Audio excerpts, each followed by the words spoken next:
இருக்க பயமில்லையே. என் தகப்பன் நீங்க சுமந்து கொள்ள பழக்கமில்லையே. அப்பா நீங்க எனக்கு இருக்க பயமில்லையே. என் தகப்பன் நீங்க சுமந்து கொள்ள பழக்கமில்லையே. நீங்க போதும், நீங்க போதும், நீங்க போதும், நீங்க போதும், நீங்க போதும், நீங்க போதும். எங்க பாப்போவேன் உங்க பிரசன்னத்தை விட்டுட்டு.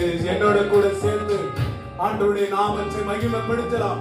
இந்த கால வேளையில அப்பாவுடைய பிரசன்னம் எங்களை ஆண்டவரை நிரப்பும்படி ஆண்டவரே உங்களுடைய சமூகத்துல நிற்கிற ஆண்டவரே